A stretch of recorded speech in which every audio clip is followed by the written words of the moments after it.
Thanks to Himanshu Pandey, Anwar आलम शेख और प्रशांत चौधरी को मेरी पिछली वीडियो में फर्स्ट, सेकंड और थर्ड कमेंट करने के लिए, और थैंक्स उन सब सब्सक्राइबर्स को भी जिन्होंने मेरी पिछली वीडियो में कमेंट्स किए और वीडियो को लाइक किया।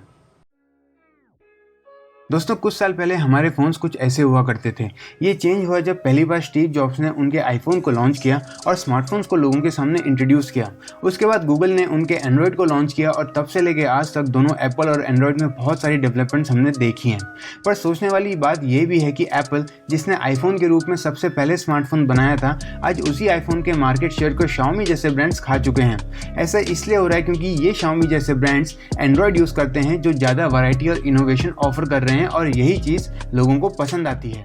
सीधा सीधा इसका मतलब है अडॉप्शन, और वो भी नई टेक्नोलॉजी और ट्रेंड का। मतलब एप्पल मूवमेंट जा चुका है और एंड्रॉयड फैशन चल रहा है। और यही चीज़ कार इंडस्ट्री के साथ भी हो रही है, जिसमें एप्पल है, टेस्ला और एंड्रॉयड है हमारी दूसरी कंपनीज जो इस मार्केट में फॉर श्योर कूदने के लिए तैयार हैं। लेकिन ऐसा हो क्यों रहा है और इसका इम्पैक्ट क्या हो सकता है? क्या ये हमारे लिए ठीक रहेगा? और क्या सच में पहले के स्मार्टफोन रेवोल्यूशन को हम आने वाले स्मार्ट कार रेवोल्यूशन के साथ कंपेयर कर सकते हैं? आओ बताता हूँ।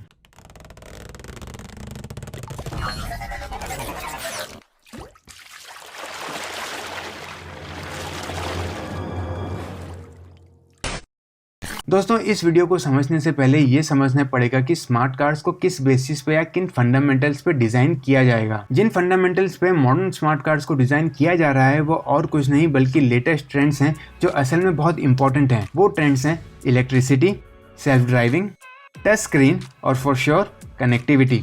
मॉडर्न स्मार्ट कार मेकर्स को इन्हीं फंडामेंटल्स पे काम करना है और इन्हीं को डेवलप करके अपग्रेड भी करना है। लेकिन इन ट्रेंड्स के लिए सिर्फ दो ही वर्ड्स काफ़ी हैं, और वो दो वर्ड्स हैं बैटरी और सॉफ्टवेयर। जी हाँ, इन्हें याद रखना क्योंकि आगे मैं एक्सप्लेन करूंगा कि ये दो चीज़ें इंपॉर्टेंट क्यों हैं। अभी फ्लो में आगे बढ़ते हैं। कुछ साल पहले BMW ने उनके हेडक्वार्टर्स को कुछ ऐसे लाइट किया कि वो इंजन सिलेंडर्स के बजाय बैटरी के जैसे दिखाई देने लगे, जो कि एक इशारा भी हो सकता है कि BMW कौन से फ्यूचर की बात कर रहा है। लेकिन ये इशारा हद साईफाई नहीं होगा जैसा हम साईफाई मूवीज में देखते हैं। आने वाले स्मार्ट कार्स के मॉडल भी आज के रेगुलर कार जैसे ही होंगे, जिसमें व्हील्स होंगी, सीट्स होंगे, स्टीयरिंग वगैरह सब होगा। लेकिन ऐसा क्यों हो रहा है कि स्मार्टफोन कंपनीज अब कार इंडस्ट्री में भी आ रही हैं, जो सुनने में जरा सा अजीब लगता है कि जहां कोई पूछे कि नई कार कौन सी ली है तो सामने वाला जवाब दे कि भाई ओप्पो की कार ली है मैंने नई वाली, या सैमसंग की कार ली है। अजीब लगेगा। स्मार्टफोन कंपनी सब स्मार्ट कार्ड्स के बिजनेस में उतरना चाहती हैं और इसके दो रीजंस हो सकते हैं। पहला रीजन हो सकता है कि अब उनके पास उनके स्मार्टफोन्स के अलावा और कुछ डिलीवर करने के लिए है ही नहीं। मतलब उनके स्मार्टफोन्स में अब वैसी कुछ इनोवेशन नहीं रही जिससे उनके ब्रांड की या उस टेक की हाइप बनी रहे। लोग पक चुके हैं और वो भी पक चुके हैं। अगर अब और पैसा कमाना है उन कंपनीज को तो दूसरी अपॉर्चुनिटीज की तरफ देखना ही पड़ेगा, और स्मार्ट कार्ड से बेहतर उनके लिए और क्या हो सकता है। अब सवाल ये उठता है कि स्मार्ट कार्ड्स उनके लिए बेहतर क्यों हैं?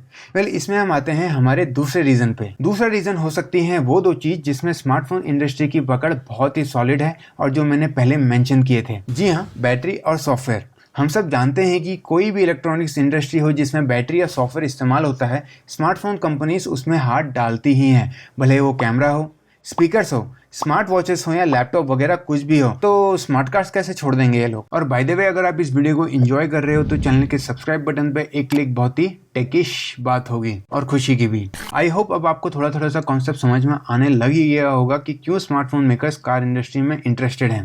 कहने के लिए तो अब यहाँ वीडियो खत्म हो जानी चाहिए, लेकिन हमें ये समझना है कि जो कुछ भी मैंने अभी तक वीडियो में बोला, जैसे स्क्रीन, सॉफ्टवेयर, बैटरीज, वो सब अभी के कार्स में, भले वो इलेक्ट्रिक कार हो या नॉन इलेक्ट्रिक कार, उनमें ऑलमोस्ट पूरी तरीके से इंप्लीमेंट हो चुकी हैं। आपको आज कार्स में बड़े स्क्रीन, सॉफ्टवेयर यूसेज और बैटरी मिली जाएगी और इनके सपोर्ट और अपग्रेड्स भी अवेलेबल हैं। तो ये स्मार्टफोन्स अलग से क्या उखाड़ लेंगे?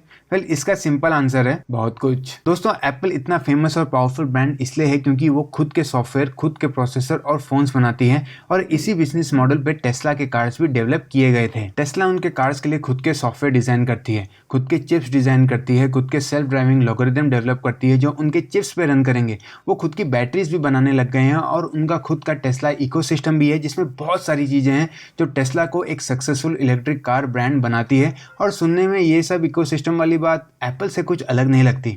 और हम जानते हैं कि एप्पल और टेस्ला कितनी सक्सेसफुल ब्रांड्स हैं दोनों ग्रोथ और इनोवेशन में, और वो भी खासकर तब जब टेस्ला सबसे महंगी कार कंपनी बन चुकी है आज के टाइम की। हालांकि एप्पल की हालत अब कोई नहीं, उनकी कार भी आ रही है। ये सब बताने का पॉइंट ये है कि टेस्ला की इस सक्सेस और फ्यूचर को देख के अब बहुत सारी कंपनीज इस बिजनेस में आ रही हैं, जिसमें ऑफ कोर्स पुरानी कार कंपनीज जैसे BMW वगैरह भी हैं और आज के स्मार्टफोन कंपनीज भी। लेकिन पुराने कार मेकर्स जैसे BMW, ऑडी और Hyundai वगैरह के लिए ये ट्रांजिशन थोड़ा टफ होगा, क्योंकि ये कंपनीज पुरानी हैं, इनकी फैक्ट्रीज पुराने टेक पे बेस्ड हैं। मॉडर्न सॉफ्टवेयर या एप्स और कनेक्टिविटी के लिए इन्हें दूसरे ब्रांड्स पे डिपेंडेंट रहना पड़ता है और इन सब पॉइंट्स को चेंज करना और पूरा 360 डिग्री टर्न लेने में बहुत टाइम और पैसा वेस्ट होगा ही होगा, क्योंकि जहाज जितना बड़ा होता है उसे पूरा घूमने में टाइम भी उतना ज्यादा लगता है। और इस वजह से स्मार्टफोन कंपनीज जो इस बिजनेस में आएगी उनके लिए आसानी होगी, क्योंकि उनके पास सारी टेक्नोलॉजी की समझ है, टेक्नोलॉजी उनके पास अवेलेबल भी है, बस उन्हें एक फैक्ट्री लगानी है और पैसे लगाने हैं, सिंपल। इन टाइप्स के स्टार्टअप्स में स्मार्टफोन कंपनीज को कोई हरा नहीं सकता। जो लोग ये सोचते हैं कि भाई ये बस एक नई हाइप है जो कुछ सालों में खत्म हो ही जाएगी, तो मैं कहूंगा कि हो सकता है, बिल्कुल पॉसिबल है। लेकिन इस इंडस्ट्री के लिए जो डेवलपमेंट शुरू हो चुकी हैं उन्हें हमें नजर में रखना चाहिए। कुछ हफ्ते पहले एनवीडिया जैसे ब्रांड ने उनके स्मार्ट कार्ड्स के लिए डिजाइन किए हुए SoC, ओरियन और एटलान का अनाउंसमेंट किया और साथ में उनके रेफरेंस किट हाइपीरियन को भी लॉन्च किया, जिसमें इंक्लूड होती हैं बेसिक रिक्वायरमेंट्स जैसे सेंसर्स, सॉफ्टवेयर और सर्किट वगैरह। ये कोई छोटी बात नहीं है कि वर्ल्ड के सबसे बड़े GPU मेकर्स अब कार की SoC डिजाइन कर रहे हैं। साथ में फोक्सवैगन ने भी उनके MEB प्लेटफॉर्म को डिजाइन कर लिया है, जिसका लाइसेंस दूसरे इलेक्ट्रिक कार मैन्युफैक्चरर्स के लिए भी अब अवेलेबल है और फोर्ड ने ऑलरेडी इसके लाइसेंस को खरीद भी लिया है इनके फ्यूचर इलेक्ट्रिक कार बनाने के लिए। और गेस व्हाट, एप्पल ने भी उनके फ्यूचर इलेक्ट्रिक कार के लिए टेक्नोलॉजी खरीद ली है, जिसको डिजाइन किया है और किसी ने नहीं बल्कि LG और मैग्ना ने। और ये सुनने में थोड़ा अजीब लगता है, क्योंकि LG एक ऐसा ब्रांड है जो स्मार्टफोन वर्ल्ड से एक्सिट ले चुका है। अब इतना कुछ चल रहा है तो बाकी कंपनीज पीछे कैसे रहती? फॉक्सकॉन, जो पहले एप्पल के लिए स्मार्टफोन असेंबल करते थे, अब दूसरे ब्रांड्स के लिए इलेक्ट्रिक कार्स भी असेंबल करेगी। साथ में टेस्ला के सुपर चार्जर नेटवर्क को कंपटीशन देने के लिए बहुत सारी कंपनीज अलायंस करेंगी और फ्यूचर में आने वाली इलेक्ट्रिक कार्स के लिए world wide electric charging network develop करेगी, जो कि एक बहुत ही पॉजिटिव बात लगती है। इतना कुछ बोला हमने तो इससे ये समझ में आया कि इलेक्ट्रिक कार्स इसलिए कुछ हद तक ठीक है, क्योंकि इनके इस्तेमाल से फॉसिल फ्यूल की बचत होगी और पॉल्यूशन बहुत कम होगा, जो एक बहुत ही अच्छी बात है और हमें इस इनिशिएटिव को सपोर्ट करना चाहिए। पर क्या इलेक्ट्रिक कार्स का आना 100% पॉजिटिव न्यूज़ है? I don't think so. Electric cars of course software पे चलेंगी, जो मोस्टली 3 मेजर ऑपरेटिंग सिस्टम्स पे बेस्ड होंगे। वही पुराना एप्पल, गूगल यानी एंड्रॉयड और हो सकता है हुआवे। और इन सब सॉफ्टवेयर टेक जायंट्स की फितरत से तो हम सब वाकिफ़ ही हैं, जैसे यूज़र्स का डेटा स्टील करना, और ये कार के स्क्रीन में भी एड्स पक्का दिखाएंगे।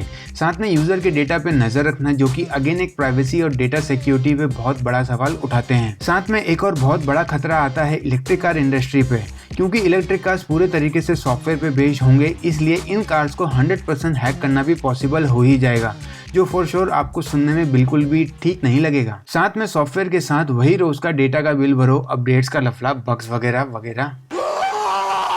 लेकिन ये प्रॉब्लम सेंट्रलाइज प्लेटफॉर्म्स जैसे टेस्ला और एप्पल में नहीं दिखेंगी शायद, क्योंकि ऐसे ब्रांड्स होममेड सॉफ्टवेयर और सॉल्यूशंस यूज़ करेंगे और इनके कार्स में ऑप्टिमाइजेशन बहुत अच्छी होगी। पर ऐसे कॉमन सॉफ्टवेयर जो ज़्यादा से ज़्यादा कार ब्रांड्स खरीदेंगे और यूज़ करेंगे, जैसे आजकल एंड्रॉयड को ज़्यादा से ज़्यादा स्मार्टफोन्स यूज़ कर रहे हैं, उनमें तो प्रॉब्लम्स आएंगी ही आएंगी। फिर बात घूम फिर के यही आ जाती है कि स्मार्टफोन कंपनीज इस कार इंडस्ट्री में एंट्री मारेंगी कैसे? इसका आंसर है धीरे धीरे। जी हाँ, टाइम के साथ इलेक्ट्रिक कार के इंजन डिजाइन में चेंज किए जाएंगे, कार के लुक्स के ऊपर चेंज किया जाएगा और फॉर श्योर मार्केटिंग स्ट्रैटेजी भी चेंज की जाएगी, जिसमें फॉर श्योर स्मार्टफोन कंपनीज धीरे धीरे किसी न किसी तरह एंट्री ले ही लेंगे। एप्पल ने इसकी अनाउंसमेंट कर दी है और सोनी ने भी उनकी इलेक्ट्रिक कार की रोड टेस्टिंग शुरू कर दी है। फॉर श्योर वो टाइम आने वाला है जब हम सब कार को भी स्मार्टफोन के जैसे खरीदना शुरू कर देंगे। कार को टेक स्पेसिफिकेशन के हिसाब से लेना कैसा होगा ना? हाँ भैया एक कार देना। कैसी कार चाहिए आपको? भैया एक ऐसी कार दिखाओ जिसमें फास्ट प्रोसेसर और रैम हो, अच्छी सी बैटरी, बढ़िया हो, कार पे स्क्रीन भी पूरा मतलब PUBG चल जाना चाहिए, जाए और सेल्फ ड्राइविंग इतनी बढ़िया हो कि स्टीयरिंग घुमाने की ज़रूरत ही ना पड़े। और इमेजिन कीजिए कि टेक यूट्यूबर्स भी इलेक्ट्रिक कार की अनबॉक्सिंग शुरू कर देंगे और कौन सी कार अच्छी है वो भी बताना शुरू कर देंगे। अगला सवाल आता है कि क्या हमें इस टाइप के फ्यूचर की ज़रूरत है? I think yes, but I don't really know कि आएगा कि नहीं आएगा। समय के साथ आने वाले हर टेक से हमें अडेप्ट तो करना ही पड़ेगा। आपका इस बारे में क्या कहना है? कमेंट्स करके जरूर बताएं। लास्ट में इतना ही बोलूंगा कि Xiaomi या एप्पल की कार फ्यूचर में आना कोई शॉक कर देने वाली बात तो नहीं होगी, लेकिन फिर भी अगर इन स्मार्टफोन ब्रांड्स की पूरी कार आए ना आए, पर फॉर श्योर हम इन ब्रांड्स को इस इंडस्ट्री में देखेंगे ही देखेंगे, आप चाहो या ना चाहो। साथ में ये भी हो सकता है कि कुछ सालों में हम ओला और उबर के कार्स में Xiaomi या ओप्पो की कार्स या टैक्सीज देखने लग जाएं। तो इतना ही था आज की वीडियो में स्मार्टफोन ब्रांड्स और उनके इलेक्ट्रिक कार बिजनेस में एंट्री के ऊपर। थैंक्स फॉर वॉचिंग और ऐसी ही इन्फॉर्मेटिव और इंटरेस्टिंग टेक वीडियोस के लिए stay tuned to anonymous tech Taylor.